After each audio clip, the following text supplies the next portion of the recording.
ভারতের জসপ্রীত বুমরা থেকে শুরু করে পাকিস্তানের গ্রেট শোয়েব আখতার কিংবা অস্ট্রেলিয়ার জশ হ্যাজেলউড এবার সবাইকে ছাড়িয়ে গেলেন বাংলাদেশের মুস্তাফিজুর রহমান।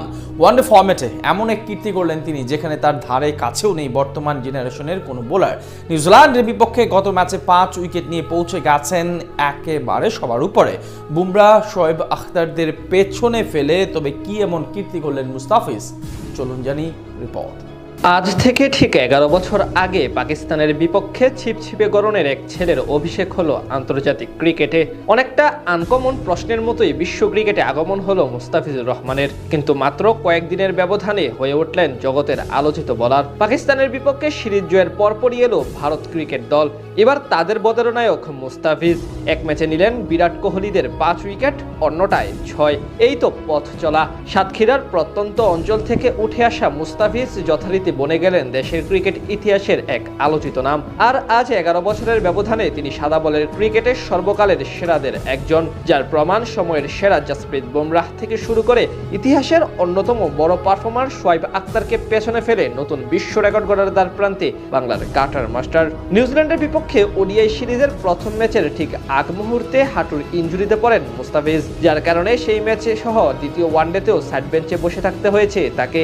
এরপর সাগরিকায় তৃতীয় ম্যাচের একাদশে ফিরেই নিজের ম্যাজিক দেখান দ্য ফিজ। নিউজিল্যান্ডকে ধসে দিতে একাই রাখেন বড় ভূমিকা। প্রতিপক্ষ ওপেনার হেনরি নিকোলসকে দিয়ে শুরু, এরপর একে একে শিকার করেন আরও 4 উইকেট। সব মিলিয়ে এদিন কেরিয়ারের 6ষ্ঠ ফাইফার তুলে নেন তিনি। এমন অর্জনের মাধ্যমেই এবার জেনারেশনের সব বোলারদের পেছনে ফেলে দিলেন মুস্তাফিজ। ভারতের বিপক্ষে তার অভিষেকের পর থেকে এখন পর্যন্ত আন্তর্জাতিক ক্রিকেটে 50 ওভারের ম্যাচে তার চেয়ে বেশি 5 উইকেট নেওয়ার কীর্তি গড়ে দেখাতে পারেননি মহাবিশ্বের আর কোনো বোলার। একক নৈপুণ্য দেখিয়ে একেবারে সবার উপরে তিনি। তারপরে সমান 6 বার করে এক ইনিংসে ফাইফার শিকার করেছেন আফগানিস্তানের রাশিদ খান এবং ভারতের মোহাম্মদ শামি। ওডিআই ক্রিকেট ইতিহাসে 5 উইকেট নেওয়ার ক্ষেত্রে ফিজের অবস্থান এখন 8 নম্বরে, যেখানে 13টি ফাইফার নিয়ে একেবারে শীর্ষে আছেন গ্রেট ওয়াকার ইউনুস। তারপর সর্বকালের সেরা অফ স্পিনার মুত্তিয়া মুরালীধরন এবং এরপর ব্র্যাডলিদের মতো তারকারা। এদিকে ফিজের ধারে কাছেও নেই জসপ্রীত বুমরাহ। তার জীবনে ওয়ানডে ক্রিকেটে কেবল 2 বার 5 উইকেট নিয়েছেন। এই তালিকায় টাইগার কাটার মাস্টারের পেছনে আছেন পাকিস্তানের আরেক লিজেন্ড শোয়েব আখতার। 163 ম্যাচে মাত্র 4 বার ফাইফার নিয়েছেন তিনি। এছাড়া অস্ট্রেলিয়ার জশ হ্যাজেলউড, নিউজিল্যান্ডের টেন বোল্ট, শ্রীলঙ্কার সান্দাতে জয়সূরিয়ার মতো বোলারদের চেয়ে এগিয়ে আছেন মুস্তাফিজ। অথচ তাদের তুলনায় অনেক কম ম্যাচ খেলেছেন মুস্তাফিজ।